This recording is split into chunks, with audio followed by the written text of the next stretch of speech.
talking about New York City in the 1980s, we're talking robberies, assaults. It was really a bad time. That time was a lot of drugs going on. A lot of junkies, addicts, people was running down the street naked. When I got here in 1989, Harlem was one of the tough areas. It was a very violent place. But you know what? There's a lot of working people that are just trying to survive. And there were a lot of decent folks here. You had a lot of children, you had a lot of kids, you had a lot of families. People trying to go to work, come home, and make a living for their families and striving to do the best they can for their families. With the brothers and sisters in that community, we were all close-knit.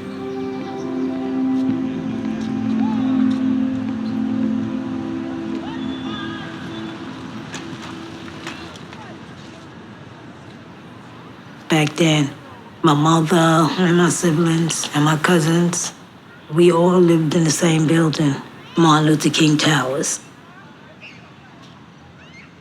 It takes a village to raise a family, and that's basically what it was. I was 26 years old, and I had two sons. LeBron was 3 years old, and Christopher was 2 years old. We gave them nicknames. LeBron was Poncho, and Christopher's nickname was Choo Choo. To this day, I still call him Choo Choo.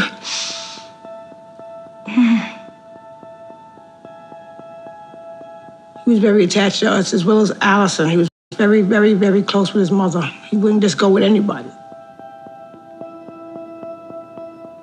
When Allison would walk in the room, he'd just light up, his whole face would light up. He liked to cuddle. He always liked to cuddle. He was talking, like he would say words, and he could say mama, he could say his brother's names, He was always outside. That was one of the things we did, go outside, sit on the bench, walk over to the park.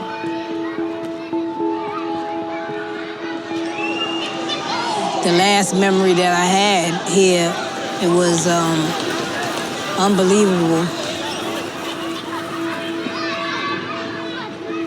That day, I believe it was on a Thursday, me and Christopher, we walked and went to the park. We went down the slide a couple of times, and he had a blast that day. He couldn't really get on the big ones by himself, so I would slide down with him. He liked that sliding board.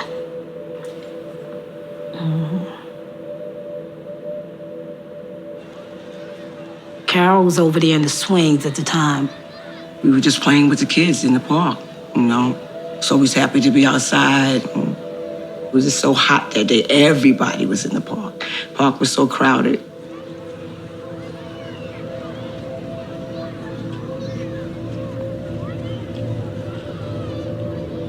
I can never forget that day. I was like, that day lived with me every day.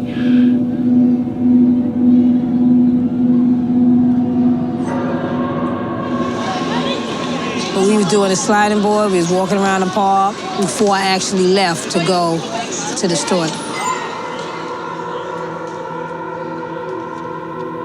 That was a normal thing too. We'd go to the park, and then we'd go to the store and get the kids something from the store.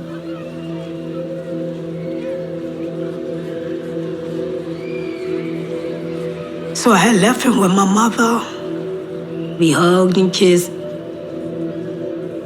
I said, I'll be right back.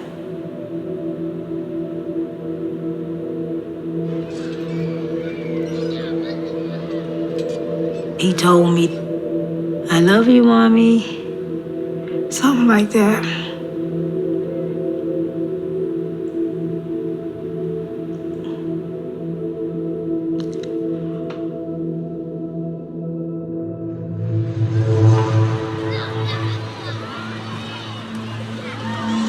It was crowded in the park when I came back, just like it was before I left.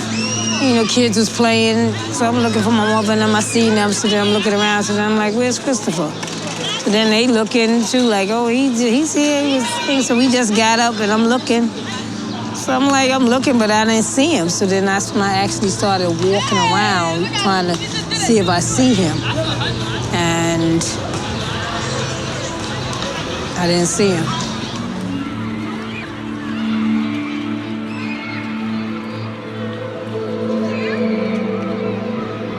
She said, "Where's Choo Choo?" And I was like, well, I had him 1 minute and then somebody else had him the next. It wasn't like one person was in the park with all these kids. It's like 5 of us in the park watching the kids.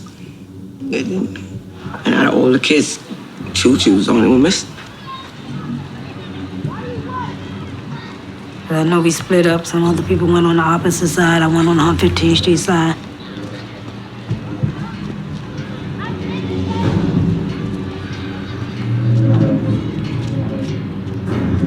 And you could tell, like, this ain't going the right way. So now I'm getting real anxious and nervous, like, oh my God, what is going on here?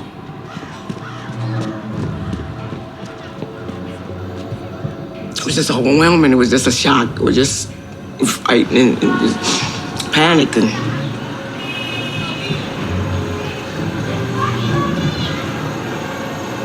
Because 1 minute he was there, next minute he was gone.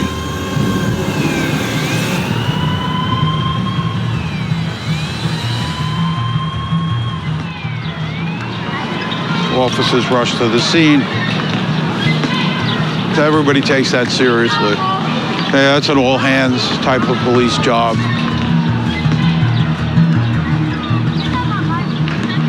Everybody knows how critical those first few minutes, first hours are in the returning of the kids.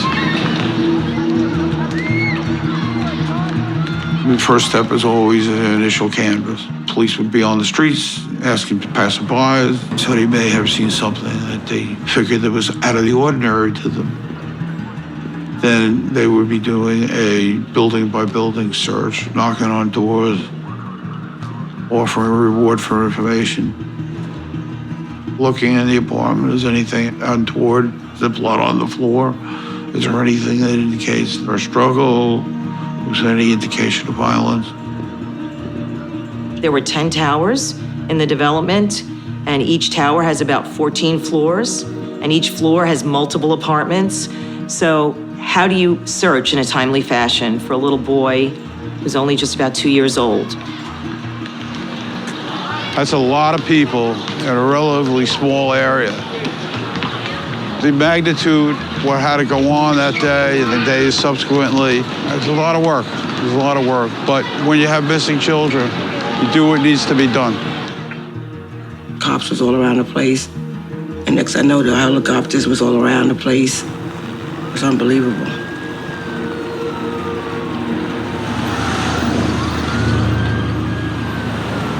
The search area for Christopher was 24 blocks.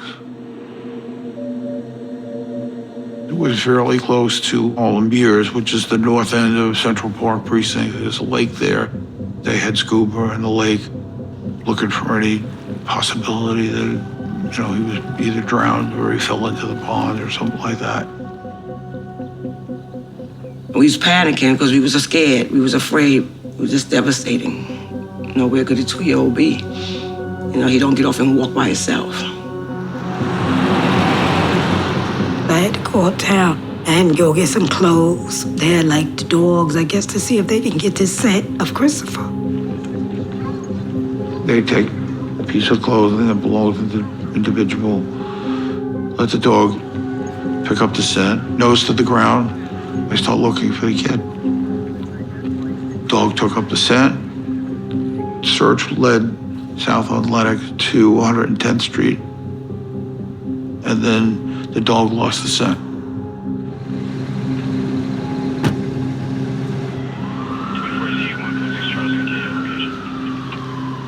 It was a couple of hours of no Christopher. So, you start thinking the worst. Like, is this for real? Like, is this really happening? Is this really happening?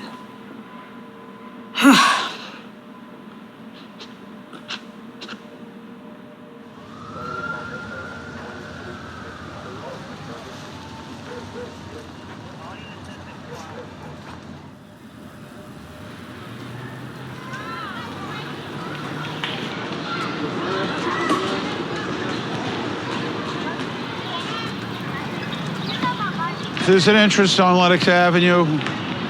Over here, there was a hole in the fence where a lot of the kids would come and go. So there was a lot of entrances and exits.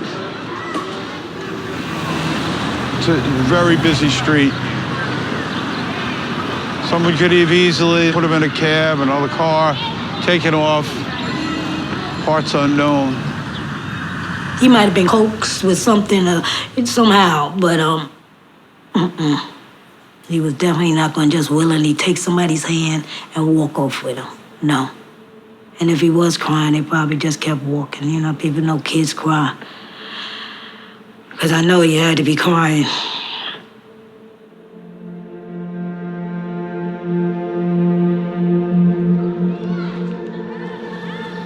It's not a happy place to be in, this park. It's difficult. Unbelievable. You can't comprehend how, why, who did it.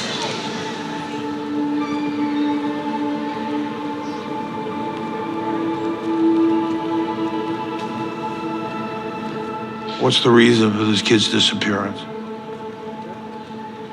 It could be a family member. Family relationships can be volatile in volatile circumstances. You know, the innocent people that can't defend themselves become the target and the focus for all the hostility that's between adults and the family. Is there any possibility that it's a custody issue, you know, between mother and father? Christopher's father was living in Florida at the time. He wasn't in Christopher's life, but he came back up. And then he had met with the police. He answered what he knew, because he wasn't there at the time when it happened.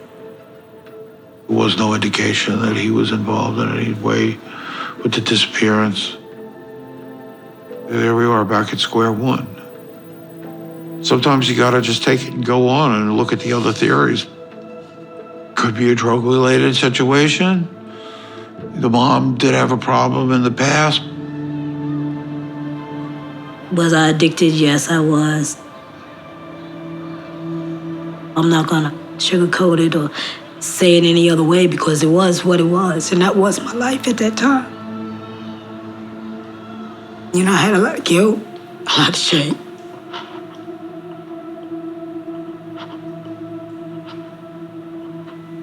The lifestyle she was living back then had nothing to do with Choo-Choo being taken away, but people didn't see it that way.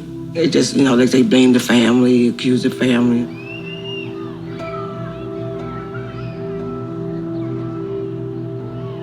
I was an addict, but I love my children. I loved them.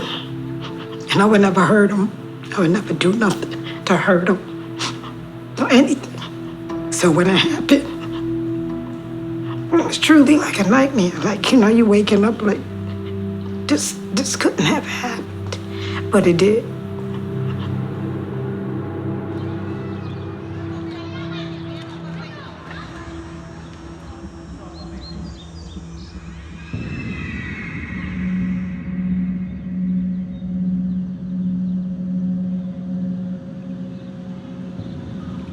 I didn't know that that boy was missing from that park until my son got taken from that park. I wouldn't have taken my son to that park, you hear me? I wouldn't went to that park. Back then, Shane was 19 months old, and I was 35 years old. I thought I never could have any kids, and all of a sudden, bam. I just called him my special boy, yeah. Yeah, he was still not talking and just sucking bottles. Yeah. And this is when he was sitting on the bed and I gave him his rattle to play, you know, so I can do something, clean the room up and do something. I didn't never cut his hair. Just braid it up like this, put it back like this. Cause I said I wasn't gonna cut it till he get 2. But I didn't never get the chance.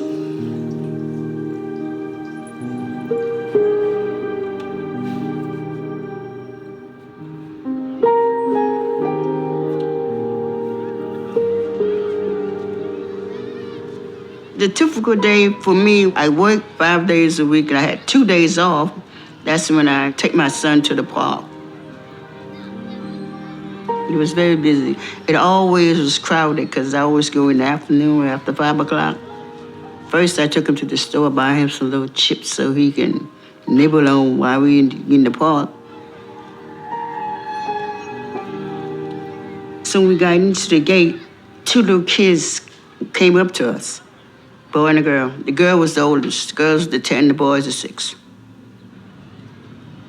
And I said, we want to play with him. First, I told them they go and leave me alone. They still insisted they wanted to play with him. You know, I don't know why, but they still insisted they want to play with him. So I said, yeah, go ahead. He's going on the slide board. Then I went sit back on the bench. Then this man, he came and sit by me. Then I turned my head. Then when I turned back, I didn't see him over there. So that's when I got up and started looking around.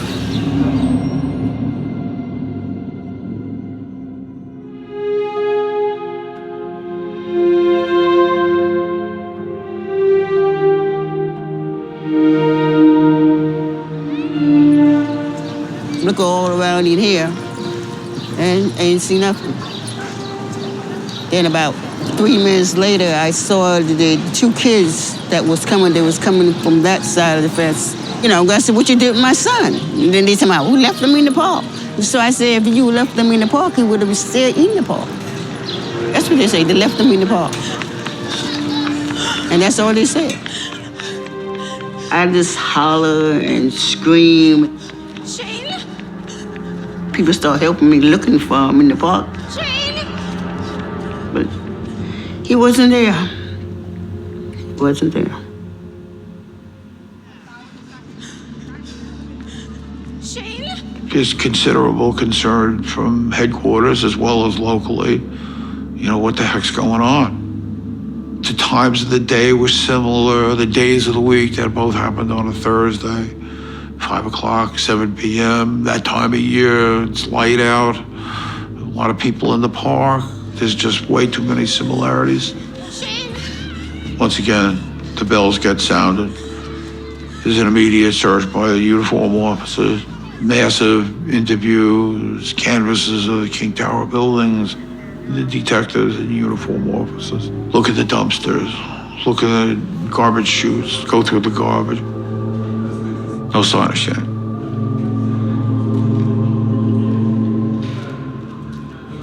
We began a search from the day the last child was reported missing, which involved searching every building in this project from rooftop to basement, checking elevator shafts and locked rooms. They got a tip that my son was buried out there and then they tear this whole place apart. They knocked down buildings looking for him. Literally took him to the ground and came up dry.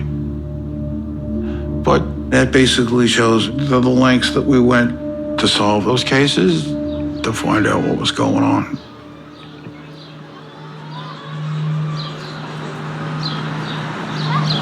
That's the first time I ever let my son play with anybody. Because I didn't usually let him play with no kids, nobody, you know. It was only just me and him. And that was the first time I did, and I said, oh Lord, the first time I did it, I make a mistake. See, what I figured would happen, them 2 little kids took him out of there. And whoever had him would just put his mouth over this, and take him away. The kids were interviewed at length. There was a belief or a suspicion that they had acted as decoys and somebody stole the kid. Both of the kids say, hey, listen, we were playing. We didn't see anybody take him. We turned around and he went off and played in another part of the park. The parents of the 2 kids were identified, interviewed. Their story came clean. They were checked out, and there was no indication that they were involved in any way. The man sitting next to her on the bench was brought in for questioning. He had checked out completely. There was no indication that he was involved in any way with the disappearance. We continued on with the investigation. It was a $30,000 reward, requested information. They started a task force. There were several people assigned from the specialty units. The sound trucks that came through the neighborhood, looking for information. Anyone with this will witness this or has information pertaining to this, please call the police hotline. I seen like a truck going by and they had that bullhorn, like, making that announcement. When I heard it, I couldn't believe it. I was shocked. It was just like living it all over again, too. In the same community, the same projects? I'm like, what's the odds of that?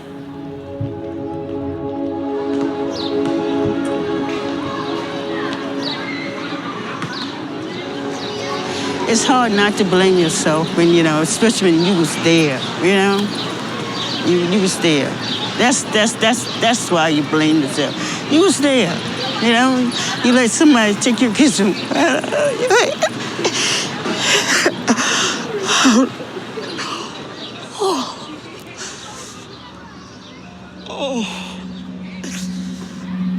I didn't know her, but I empathize with her because I know what she's dealing with. She was a mother, loved her son, was in the park, letting him play. And just like that, they came back. They came back and took another kid.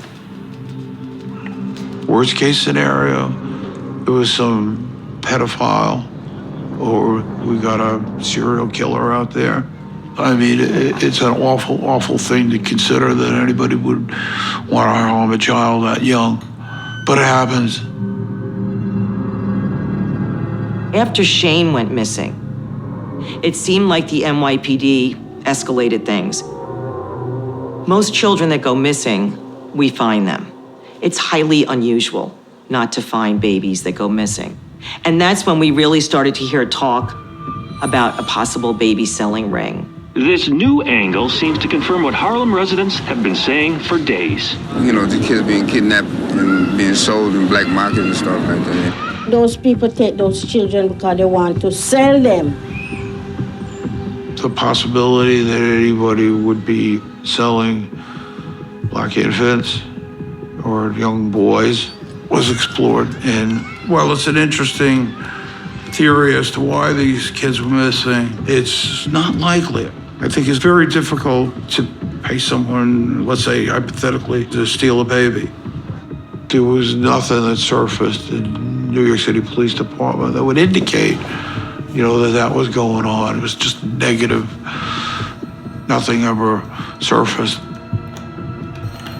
We had 2 cops, 2 detectives. They came every day. Then they have the phone tap in case anybody called. There are cops in the house 24/7.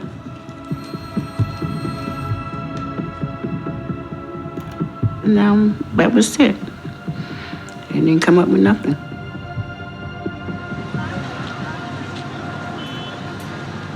That part of Harlem is so densely populated that I don't think it's unusual that Christopher and Shane vanished into thin air because there were just too many people.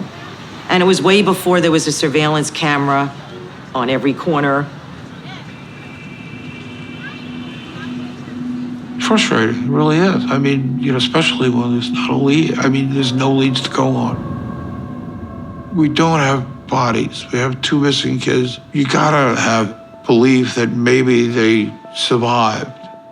I think it's very possible Shane and Christopher are still alive. I think they were probably taken by people who couldn't have children, people who were desperate to have a baby. There are individuals, for whatever reason, they can't have their own children, but they still want to experience parenthood. And for whatever reason, that person didn't have the ability to adopt in a normal sense, and they would abduct the child to raise as their own.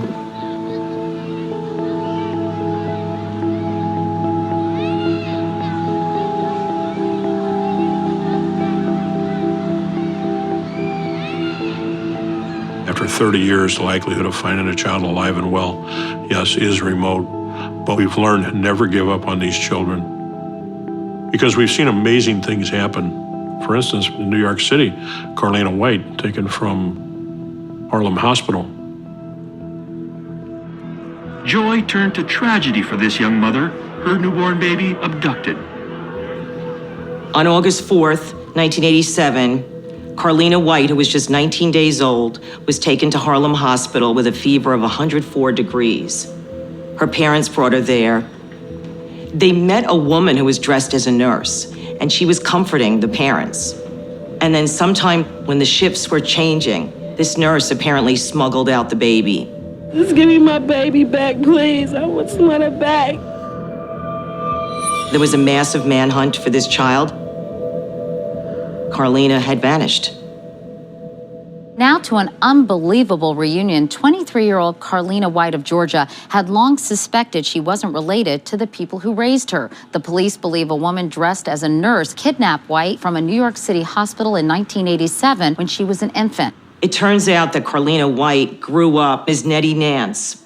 She got pregnant, and in order to get medical insurance, she needed a valid birth certificate. She went with what she thought was valid, and the officials told her, this is a forgery. This is not your birth certificate. Nettie, she started researching and saw the picture of her as an infant. That infant on our website strongly resembled her own child. So she thought this possibly could be me. As a result, New York City Police Department arranged for a DNA sample, and we got the wonderful news that she was, in fact, Carlina White, living under the name of Nedra Nance. The FBI says a North Carolina woman who raised a child kidnapped from a New York hospital 2 decades ago is in custody on a parole violation charge. Ann Petway, the woman that raised Nettie Nance, ends up getting arrested and charged with kidnapping. It turns out that Ann Petway had wanted to have children and had a series of miscarriages and was distraught over that. And supposedly that was the impetus for her to go and take a baby. When she was reunited with her biological parents just last week, it became front page news. I just always believed that she would find me. It was a blessing to see that. It was a good story to hear and know that she was reunited with her family. The hope is that if it could happen to her, the hope is that it could happen to me too. When it comes to an infant abduction, we especially have extremely high hopes that we're going to find these children alive and well. So toddlers like Shane and Christopher, these children could very well be alive today, grown and matured, may even have families of their own. The forensic artists that work in the forensic imaging unit, we've done close to 7,000 age progressions since 1989 when our unit was founded. We're trying to come up with the most accurate version of these children as possible because the goal is to bring these children home. Unfortunately, in a lot of ways, these children are growing up on our computer screens. So when it came to Christopher's case, we've had age progressions done of him in the past. We still feel confident in being able to create what he looks like from age 2 to in his late 20s, early 30s, which would be the approximate age of the last age progression that was done. He has a birthmark like on his leg. Is it the right leg? It's like almost like a little figure 8 or something. And he'll always have that.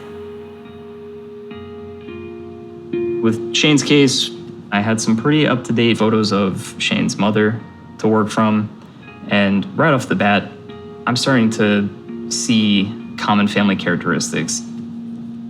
This process has been done multiple times for Shane over the years. The first image from 2 to age 11 to about the age he would be, which is 30. Yeah, he have a scar where he fall down here. Then he got a birthmark, like that, just like I got on like a liver on his shoulder. And they had a Christmas tree every year at the missing kids. Hang the picture up and they send it to me once they take the tree down. Each year their pictures just a little different. This one when he was about 12 years old. Is comfort, you know. Just to seeing him around me, you know. And never give up hope. I feel he's somewhere out there. I just gotta find him. I hope we wake up and see the light, come and find me, I would hug him and kiss him and say, let's go on a vacation. Let's get away, let's go away just to be with each other, spend time together, We're a lot of, I miss a lot years, so.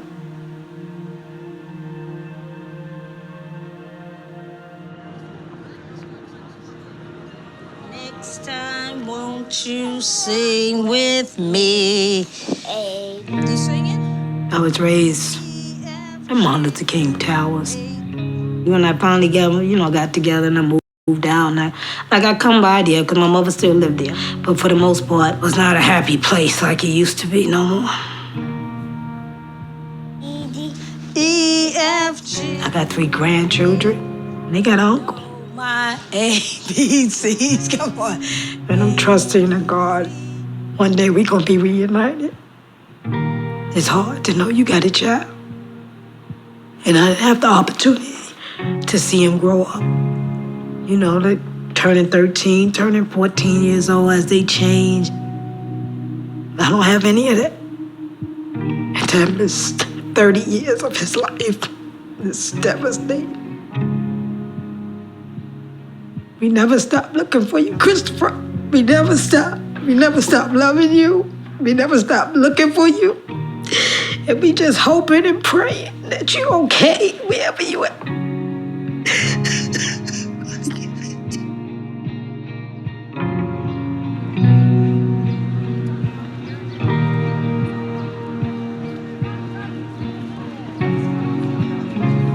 I'm here because I think there's hope. I really do. You see it all the time with these cases where kids question where they came from. And when they question where they came from, they do a DNA search, maybe we'll get lucky. Maybe things will fall our way. Hope for hope that we can reunite these parents and their children.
Tiffany was just always beautiful, always bright, energetic. She got a scholarship to play volleyball. She was going to be a middle starter. That doesn't happen in college, being a freshman starter. She wanted things in life. And we were all so very proud of her.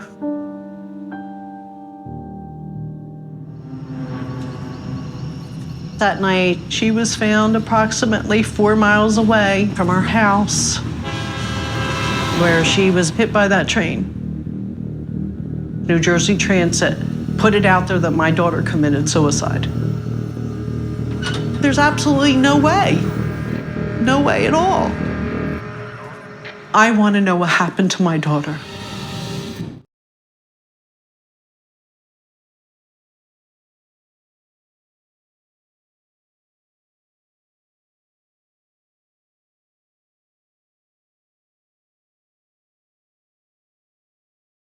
It's a case that arouses a terrible feeling of injustice for the family.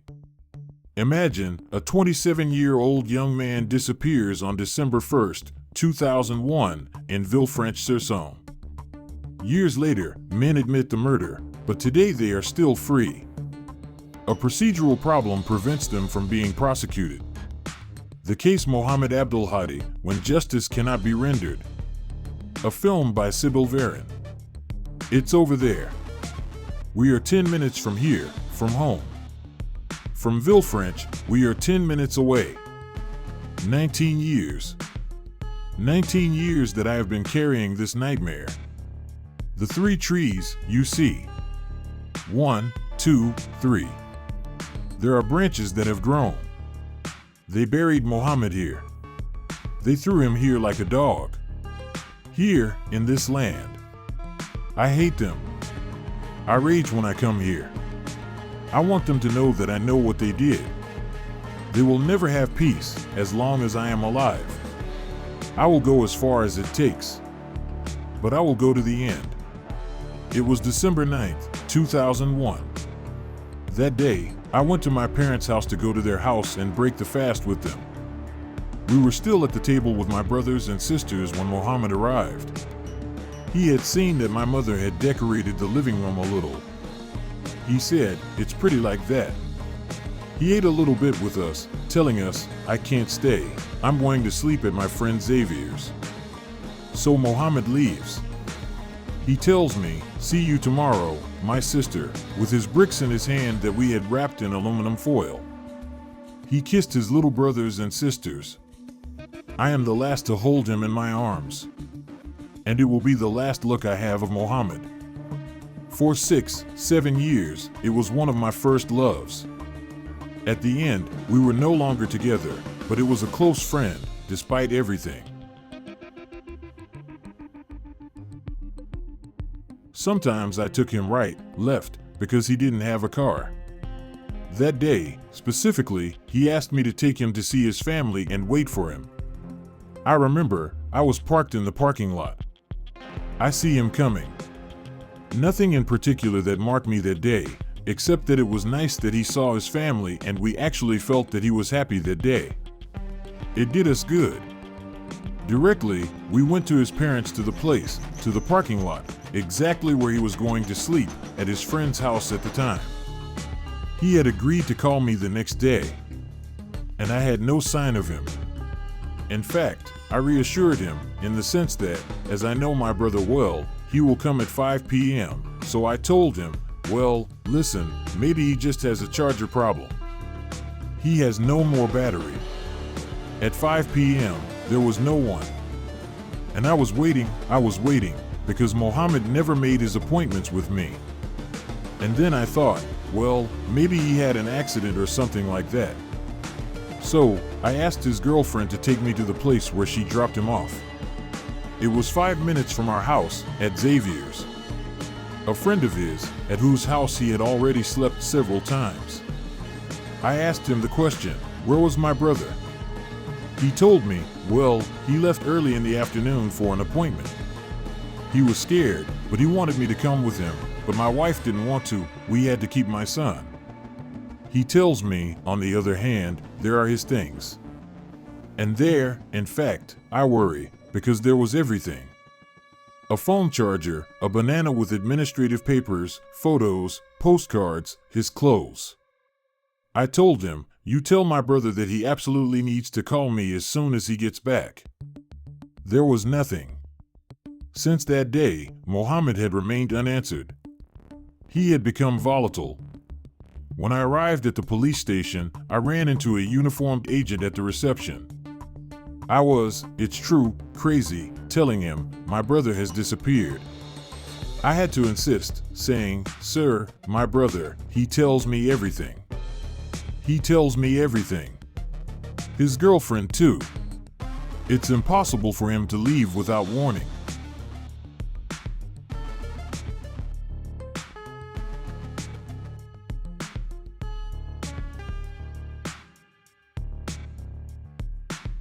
Please help me. And there, he immediately stopped me, telling me, but madam, calm down. Already, you are going to breathe a good breath. Your brother, he is an adult. An adult, we are not looking for him. The principle of freedom that governs our societies wants a person to have the right to disappear, to have the right to dispose of his life, and to have the right no longer to give news. And the family, they feel well that something is wrong, but they are not listened to. We have Mohammed Abdulhadi. He disappears, he is an adult. I'm not sure that this case of disappearance is mobilized by the police services. It can also be understood for sometimes human reasons. What I mean by that is that the police services have a lot of work too. There are priorities, as in every activity. And this disappearance of an adult, even if it becomes worrying, it does not mobilize anyone. Mohammed was born in Algeria, 2 years after me, in a small village called Sibekor. We lived with my grandmother because my father worked in France, so my mother was at my grandmother's. We lived in a farm with a lot of animals, shepherds. After the death of my maternal grandmother, my father decided to make a family reunion. We will leave this greening campaign. We will arrive on January 11th, 1980, in France, in Beaujolais, on a snowy day. We took the elevator to my parents for the first time, hand in hand with Mohammed. It makes me smile. It had turned our heads a little. We found it weird, the elevator. We arrived in this apartment which was so small for us compared to the big house we had there. Brothers and sisters succeeded each other. We are 9 children. I am 20 years older than my cadet, and Mohammed is 18 years old. We can say that the last 3 boys were like our babies. It was really a close-knit family. His father, I also remember, was a big worker. He was always at work. He worked a lot, so he really instilled values in all his children. And indeed, I remember this family spirit. Mohammed was someone who was sociable, but always with great modesty.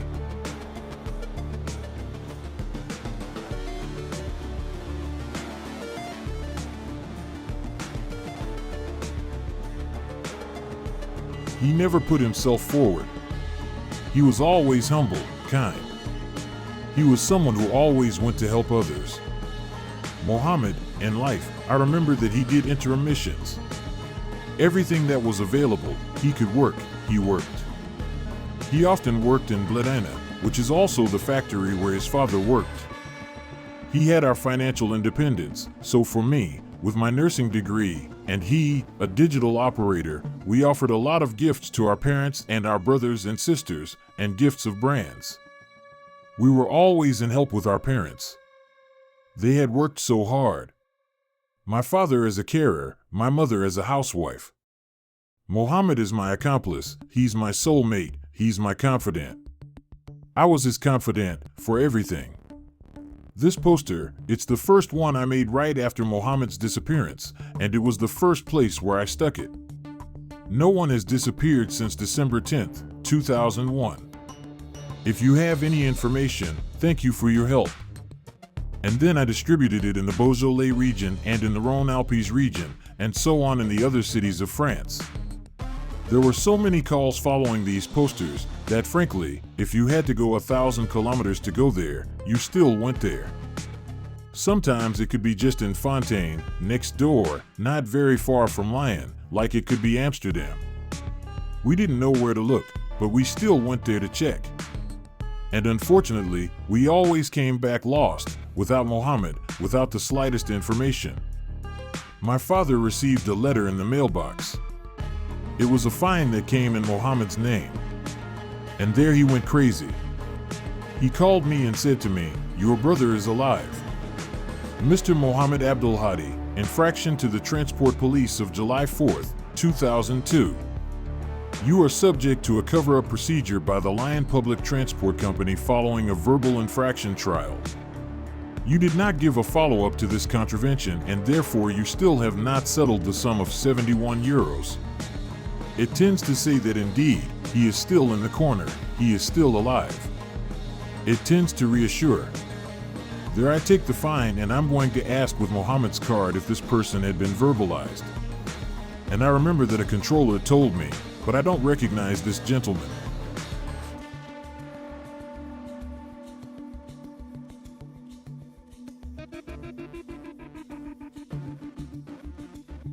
I don't recognize this face. I've never seen him. Afterwards, it's in Lyon, be careful, there are a lot of travelers. So it's either he doesn't remember or he never verbalized it. But despite everything, it was surprising that he was in the corner. He was walking around in France. He was walking around by train and he gave no news. For us at that time, it's a hope. A hope that he took a transport somewhere, to go somewhere. It's someone who gave his name, his first name and his address to the train controller that day. For me, it's not a coincidence, it's necessarily a clue that someone let pass voluntarily to say, he's still alive. After that, we say to ourselves when we know the reality of things today, it could be the killers who left clues so as not to make the police react. We could say it was a voluntary disappearance. For 7 years, the family has been investigating themselves with their own means. The father regularly goes to the police station without getting much. But on February 2008, he will finally find an attentive ear. They never left this ritual of the police station. They always make trips from time to time to go to the police station to ask for news. Until the day when a policewoman came to pick him up and felt sorry for my parents. It touched her. I was in my office at the police station and I was called from the post office on the ground floor to be told that Mr. Abdelhadi, the father, was showing up to get news about his child who had disappeared for some time. I met Mr. Abdelhadi. We talked for a long time. We couldn't let someone disappear for so long without anyone doing anything. We had to do something. So I decided to initiate this procedure of worrying disappearance, an official procedure. For years, the family was alone. She was alone and she was unaware of the police and judicial institutions. That is to say, between the reporting of a disappearance and a complaint, there is a big difference. And it is indeed by having this advice to file a complaint that she will finally act in a different way. Worrying disappearance is not like a normal investigation where you have a director. Here, we move forward according to what we find. We make inquiries to telephone operators or bankers, everything that may concern this person. This inspector will tell me your brother, his account has not moved since 2001. He has not fallen sick from Social Security since 2001. He has not been taxed since 2001.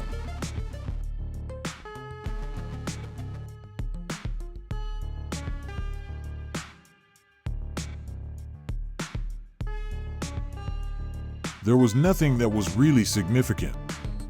There was nothing that drew attention. The complaint reactivates things, but so much time has passed that there is very little to draw attention.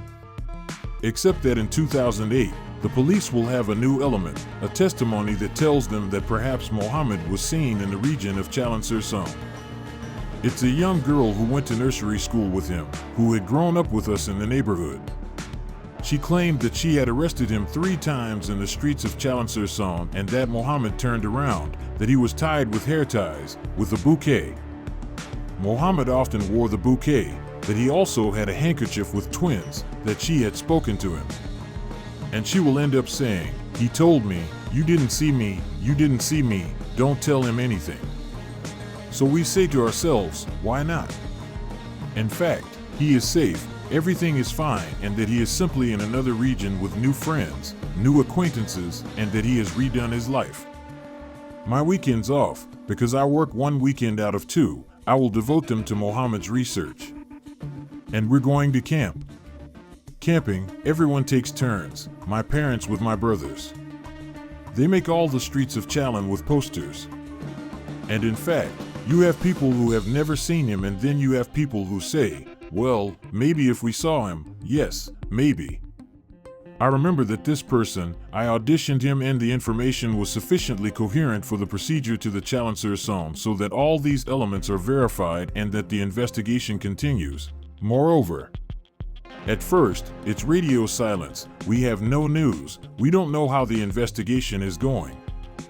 except that I'm going to get a call, an inspector who's going to call me, who's going to tell me, we're going to close the investigation because your brother was seen on Chalon-sur-Saône. There was also a fine that was made and that the case is going to be closed because your brother must have bought an identity back. But I told him that it's not true, that if Mohammed had been seen, it would be us who would have been warned first. He would have called us. He would have disappeared on purpose, and so the investigators will be satisfied with that, and finally, to prepare a ranking somewhere afterwards. They run away from the hypotheses that prevent the investigations, and in fact, it's a second abandonment, like in 2001, we are delivered to ourselves. A balanced life stops on the day of departure. It was chaos, a tsunami, but really, it made our family our mother. She looked for the fruit of her womb. She became a fragile woman. She became a woman where the only name mentioned to say Mohammed it was chaos. She began to cry. She built walls, a mausoleum. Our living room, we were not even allowed to sit in it. He had become a ghost, but he was omnipresent.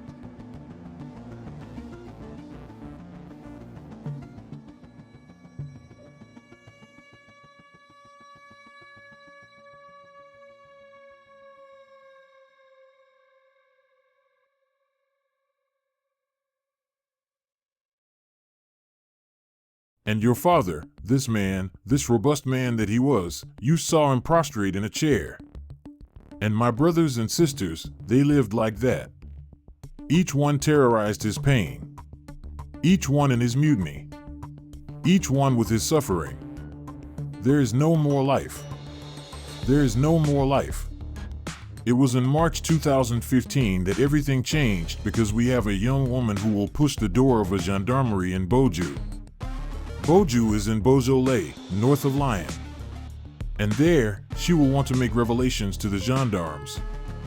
We had welcomed this young girl, and who told us that she was aware of something quite dark that she could not keep for herself. In fact, and explained to us that she was separated from her companion who was called Christophe. She was aware, and that's what she couldn't keep, that in Christophe's family, a few years earlier, there was a murder. It's supposed to be a secret. However, during a party by someone in the family, she learns this information, and by asking her boyfriend at the time, he confirms it to her. Clearly, the father of her ex-boyfriend, 15 years earlier, kills my knowledge of her son, in front of her son, in the presence of her son. She will give a certain number of details. She places the period at the beginning of the 2000s. She talks about a certain Momo, so she gives a nickname. And for the gendarmes, right away, they have the impression that it's something that we can't really invent. Even if we want to hurt someone, to invent that, it's still difficult, complicated to imagine. And so, the gendarmes will take this revelation seriously. There is a consultation that is done with some files, and quite quickly, we see that it matches with a disappearance at the beginning of the 2000s of a young man who is of Maghrebian origin. So already, there is a concordance of place, of time. From the moment when the gendarmes estimate that there is indeed a potential victim, possible, which is spotted in the past, an investigation that will be opened by the justice. This woman, in the middle of separation, comes to denounce to the police her former companion and the father of this one. Alain, what place does the justice grant to the denunciator? The law has provided a very precise place for the denunciation of the facts, but which are not the denunciation of the persons. We must get out of the general confusion that exists on this question. The principle of the French criminal law is to deal with the facts and not with the persons contrary to a common idea and to a painful past.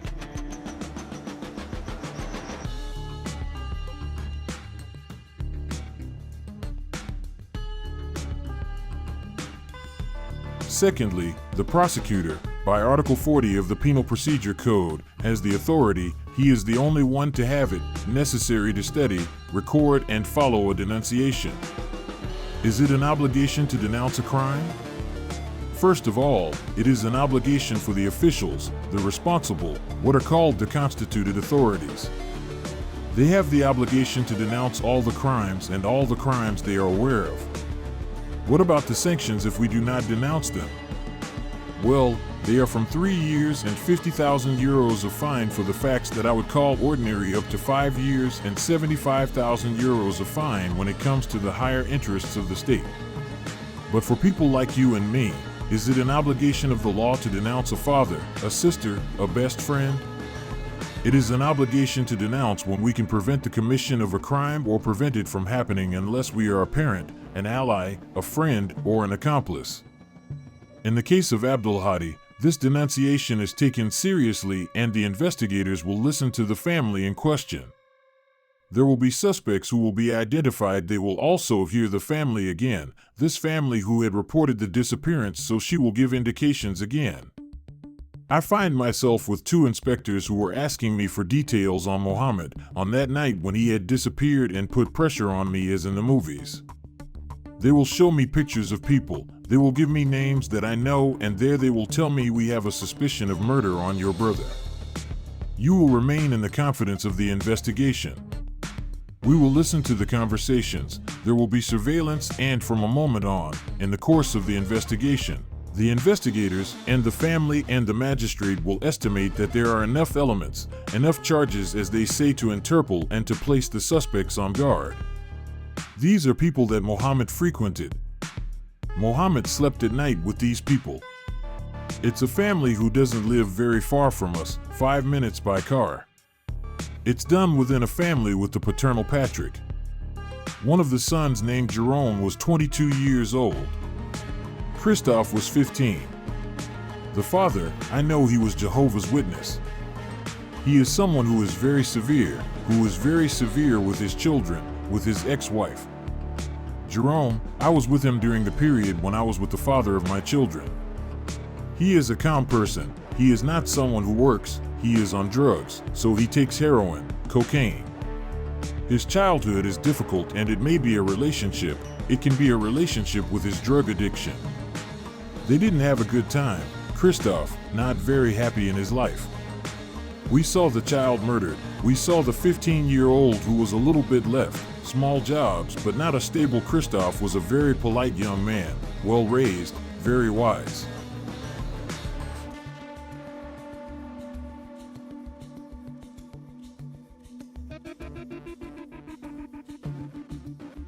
He was terrified by his father.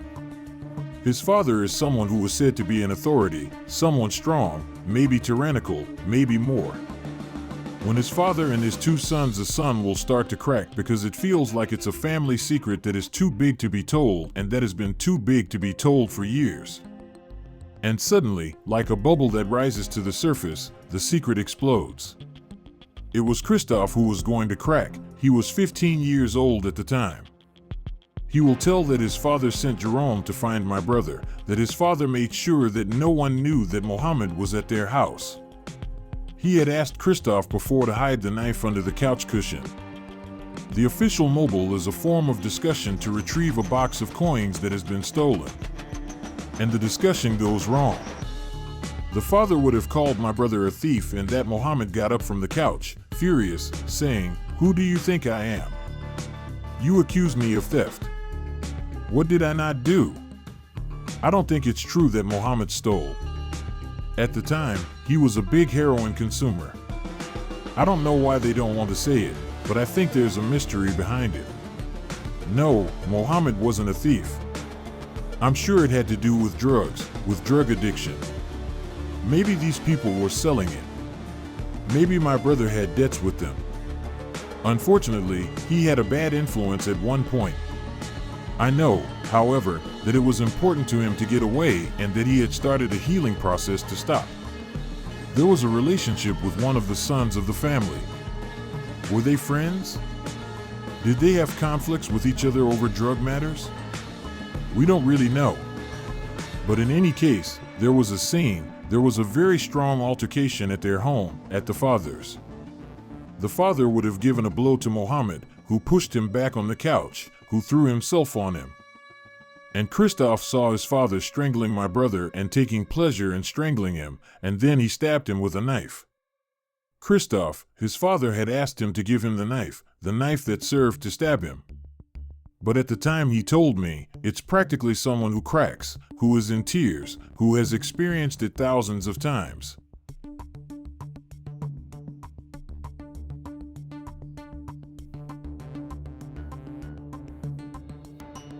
And we feel that he says it.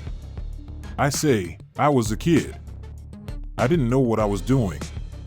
I didn't know what was going to happen. I didn't know it would go that far.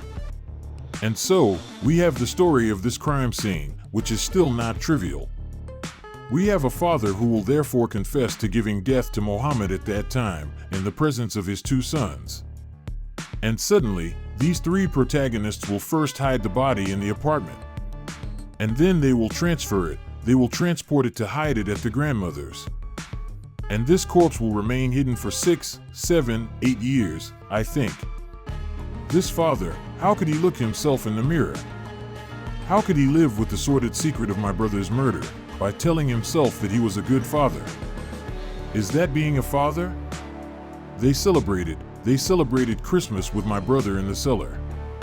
To be able to participate in a crime of this violence, until the end, until the death of a man, and at the same time, resume a completely normal family life, and work and integrate into society. We know it exists, but we know it in the movies. When we discover it in reality, this extreme psychopathy, it freezes the blood.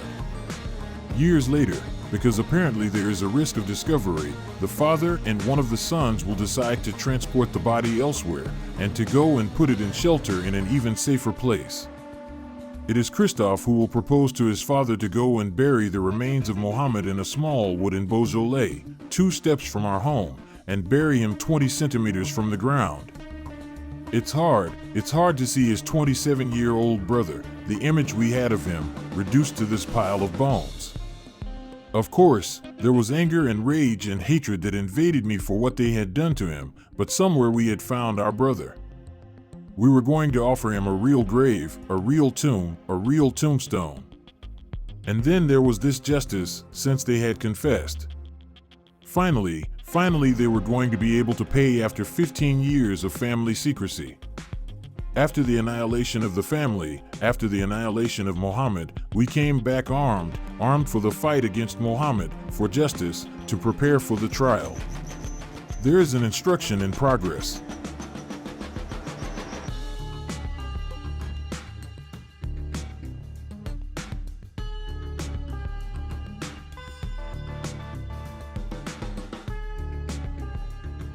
The authors are, for one of them, the main suspect incarcerated. The others are under judicial control.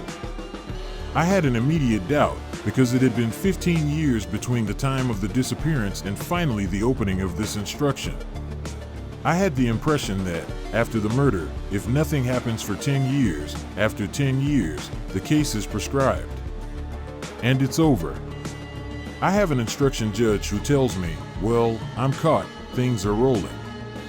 I evoke this prescription problem by talking to him, by saying, don't you fear there is a problem? He says, no, there is no difficulty for me because the family filed a complaint in 2008. The investigation for disturbing disappearance in 2008 restarted the prescription delay. So in 2016, we were in the delay. Unfortunately, it didn't go that way. There is a problem in this case. It's that we're not going to find the complaint, the content. This complaint is lost. We're going to hear those who worked on the complaint, the investigators who were caught, those who did verbal proceedings, who confirmed that they actually worked. So we say to ourselves, well, in the end, all we need is the paper. And for a while, we all pretend we had them. But in reality, we can't find the paper. The very last trace of the family's complaint is at the Chalon-sur-Saône police station. The content, the family's statement, the possible testimonies, all that has disappeared. There are only traces of recording. We're going to find a parking number. That is to say, a registration number in the prosecutor's office. We're going to find computer traces, digital traces. This complaint, we know it existed, but we can't find the file. So we can say to ourselves, but how is this possible? It's an incomprehensible disappearance. There are dates when the file was received at Chalon-sur-Saône, but no one remembers receiving this file, that is to say, the original and the copies. It's the first time I've seen an investigation procedure, a judicial procedure, where there would be no copies. Worse than that, there wouldn't be any traces of the babies, which are, as everyone knows, typed on a computer. I remember that at the time of the complaint, we were in 2008. What I mean by that is that we weren't in the 17th century. We can make all the hypotheses wrong. The family could have thought, and why not, that there could have been an external intervention to make this complaint and these verbal proceedings disappear.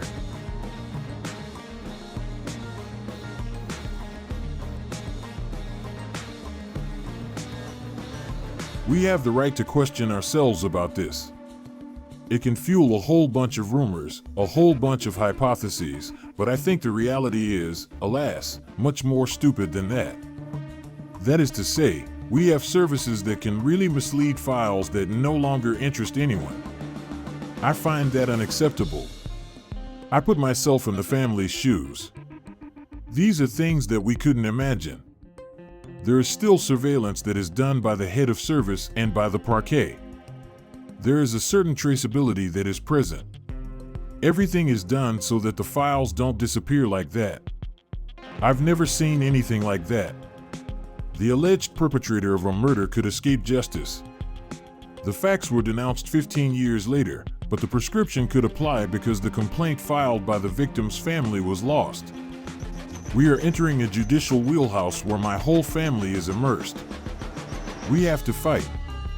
The debate on the prescription is going to be a fierce battle, in reality, between the defense and the family's lawyer. Justice plays with us like a ping-pong ball. From one judge to another, from one jurisdiction to another, you have decisions that are radically the opposite. One day, even several times, several magistrates said to this family, "It's not prescribed and your trial, you will get it." And the next day, other judges said, "Well, no, in the end, you won't get it." And that's terrible, it's the roller coaster. On March 29, 2018, the appeal court will give a verdict to Vomit. And I have in mind Rakita's cry when I called her to tell her. It was live. I was in court. I had just made the decision in my head. The court said to us, black on white, and it's array, it's prescribed. So we act as if all this didn't exist anymore, as if this family of victims had never filed a complaint. And not only will there be no trial, but the one who admitted to having done all this, the main murderer who said, "Yes, I killed," we release him without being judged. Madam, Mr. Bonsoir, in the news, the presumed murderer of a man has been released. Unbelievable. He admitted to having killed, he is free.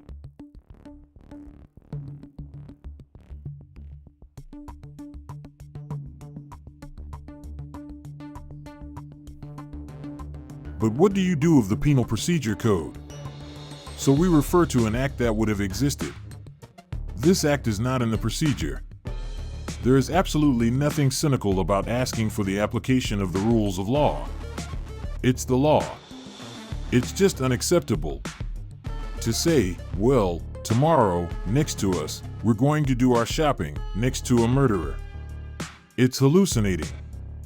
We want justice, not negligence. A justice that cleanses itself from the side of criminals.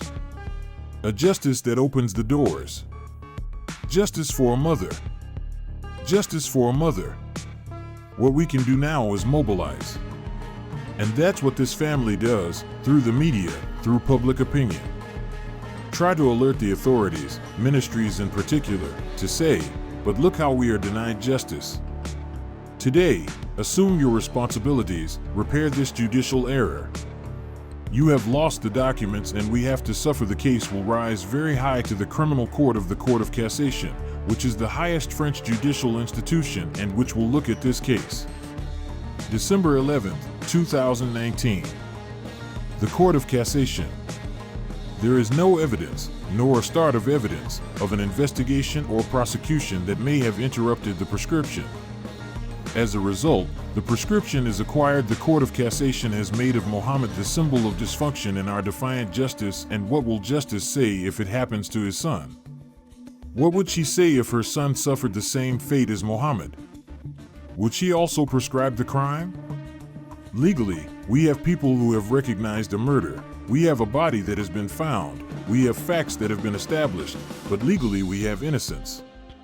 That's what's crazy. I have judges, I have police officers in front of me who tell me, yes, we made a mistake. Well, the consequence is that you will not have a trial.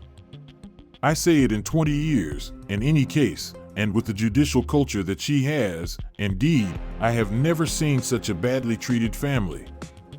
Justice is responsible for this loss of file. It is she who repairs this error.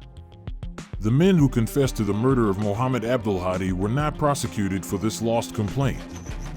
Alan, even if this is justified legally, how can a family make such a decision? She can't. It's incomprehensible, unbearable, dramatic. But it turns out that this is a measure that is essentially protective of freedoms, and sometimes it protects supposed authors, and sometimes it protects a lot of innocents who would have been prosecuted even though there was no place to do so. These procedures, which are often called technicalities, which are difficult to understand for non-specialists, are elements that are at the heart of the criminal procedure. Everything is millimetered, precise, extraordinarily detailed. And what about digital elements? Digital is not reliable, it is not stable, it is not secure. We have seen manipulations appear again recently. We think, for example, of what are called deepfakes, manipulations of videos on real people, put in situations that have never existed. And the criminal procedure, it must be recognized, it is not yet able to rely on digitization.